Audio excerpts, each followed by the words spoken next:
News Day continues here on One News Now. I'm Sean Yao. The PSA, or Philippine Statistics Authority, says that more registration centers for the national ID system will be put up in malls across the country. Pat Mangune joins us live from Mandaluyong City for more details. Hi, Pat. How many additional registration sites are we looking at? Sean, more than 50 national ID registration centers will be open in various SM malls nationwide. The PSA and SM Prime Holdings are planning to set up more than 100 sites after signing a memorandum of agreement today. The sites will cater to the registration or biometrics recording of applicants, such as iris scanning, fingerprints, and photos. SM Aura in Taguig has begun accepting up to 150 walk-in applicants a day, while online scheduling is not yet available for Metro Manila. Among the primary requirements are the Unified Multipurpose ID, driver's license, or passport. Secondary documents can also be presented, such as birth certificate, NBI or police clearance, and other government IDs. Those who don't have any of these may present a barangay certificate. Online appointments are available for 226 priority cities and municipalities as of now. By next week, it is expected that Metro Manila will be included. To date, 36 million Filipinos have already registered online for the national ID. 13 million of them have their biometrics already taken, and about 1 million IDs will have been delivered by the end of this month. Along with the driver's license, the national ID will serve as a primary ID and must be recognized in all public and private transactions. All other government IDs will still be valid, but only as secondary documents. Sean, the PSA reminds the public that national ID transactions from registration to delivery are free of charge. Sean? All right, thank you so much for that update and stay safe. That was Pat Mangune of News 5 joining us live from Mandaluyong City. And Malacanang has hinted at a possible clash between Davao City Mayor Sara Duterte and Vice President Leni Robredo. This comes after the presidential daughter lashed out at Robredo for commenting on the worsening COVID-19 situation in Davao City. At his press briefing earlier today, Palace spokesman Harry Roque said that the public should anticipate a, quote, encounter between the two ladies. When asked if this means that Mayor Sara will run for president, Roque said he leaves it up to the public to interpret her words. We fully support the statement of Mayor Sara in this regard. Tigil na muna ni VP Leni ang pamumulitika at sasagot naman po si Mayor Sara as Mayor of Davao City kapag daw po the VP quote dares to run for president. So abangan po natin ang enkwentro ng dalawa. And the Health Department has reported more than 6,400 new COVID-19 cases on Monday. And this has brought the country's total caseload to 1,322,000, some 59,000 of which are still active. 57 more COVID-related deaths were confirmed overnight, pushing the death toll to 22,800. On the other hand, we have 7,100 new recoveries logged over the last 24 hours. We're going to pause for a quick break, but we will be back with more stories after that. Stay with us.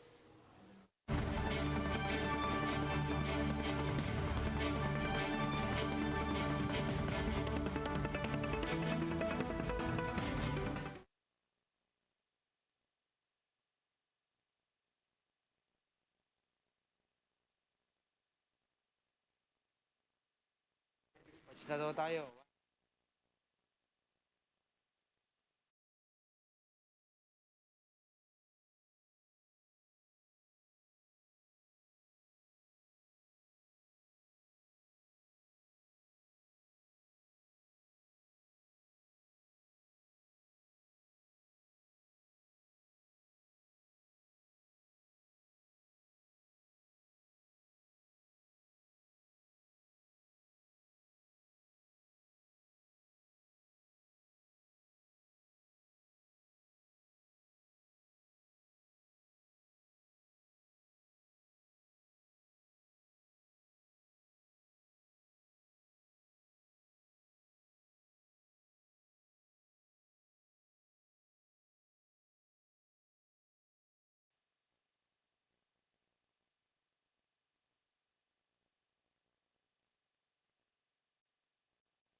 watching One News Now. I'm Sean Yao.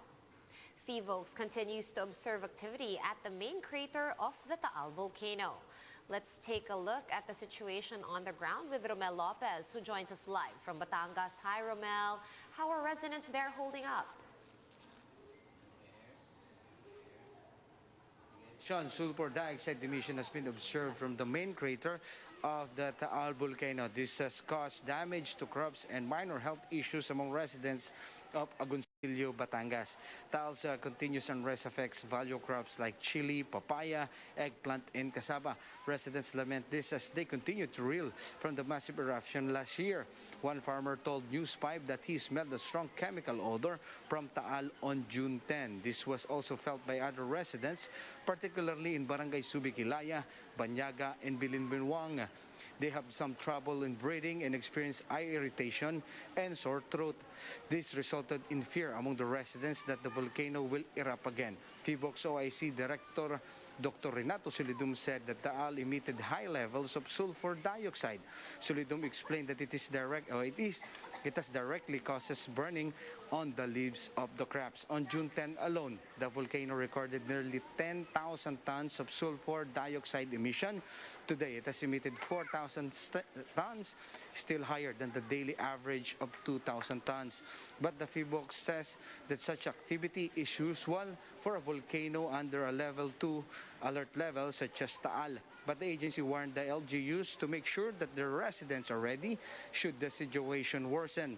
Local officials says that they have determined possible evacuation sites and will purchase N95 masks for the residents. Sean, Agoncillo Mayor Daniel Reyes assures the public that they are ready if the upwelling persists, but he notes that their budget is running low due to the recent eruption and the COVID-19 issues. Sean? All right, thank you so much for that update and stay safe down there. That was Romel Lopez of News 5 joining us live from Batangas. Let's move on now to other stories we're keeping our eyes on. The health department says all AstraZeneca vaccines that are nearing expiration have already been fully distributed to inoculation sites across the country. Undersecretary Maria Rosario Vergere added that some 100,000 out of the 2.5 million soon-to-expire jabs from the COVAX facility have yet to be administered. The Tourism Department has responded to the backlash received by Secretary Berna Romulo Puyat for supposedly violating quarantine protocols. In a statement, the DOT said that Puyat's trip to Bohol with 6-year-old Scarlett Snow Bello is part of the agency's campaign to revive tourism. The agency added that the IATF has allowed point-to-point travel for NCR Plus residents of all ages. And Baguio City is set to install a 14-kilometer bike lane network that will stretch across the summer capital's main thoroughfares. The city government has scheduled a bidding for the 50 million peso project.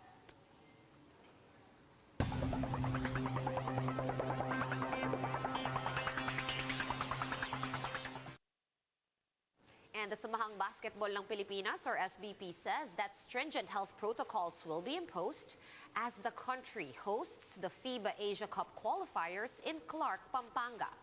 Lynn Olivario with the rest of the story.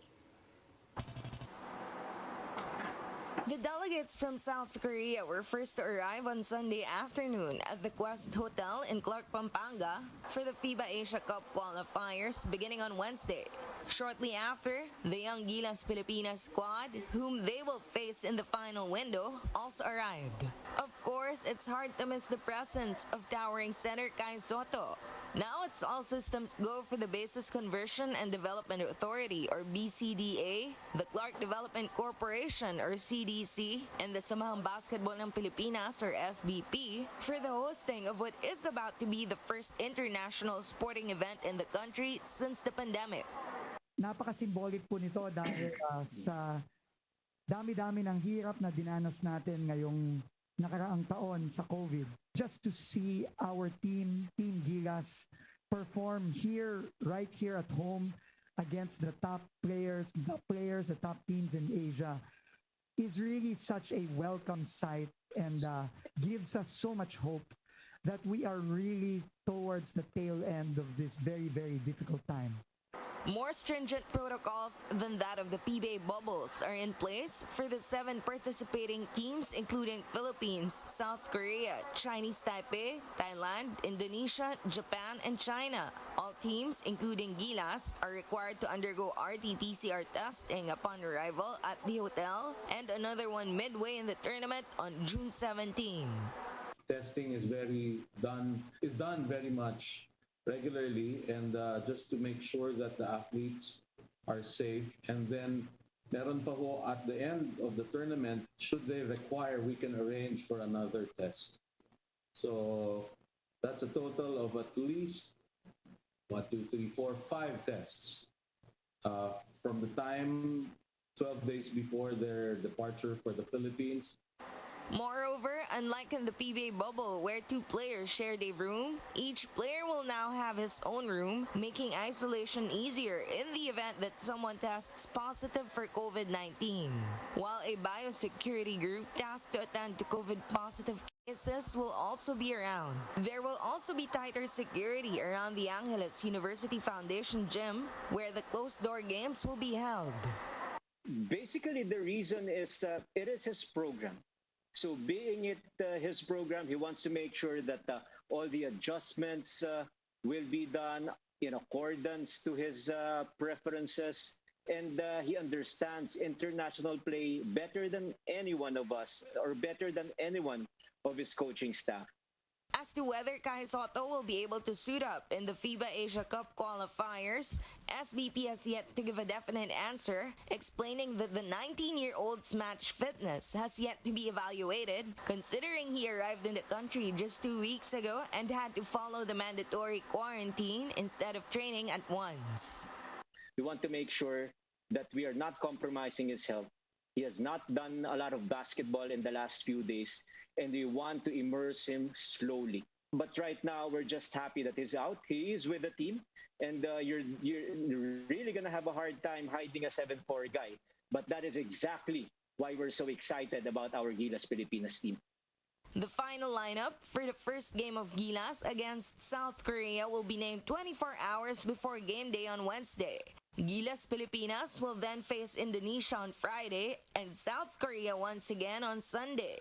All Gilas Pilipinas' games will be aired live on TV5, while replays and the other games will be shown on One Sports. For News 5, Lynn Olivario, We Are One News. For more updates, visit News 5, The Philippine Star, and Business World online. Visit our website, onenews.ph, for more in-depth analysis. You can also catch One News on the Signal Play app. Register for a free account at www.signalplay.com and stream One News live anytime, anywhere. Mask on, wash hands, and stay safe, Philippines. I'm Sean Yao. We are One News.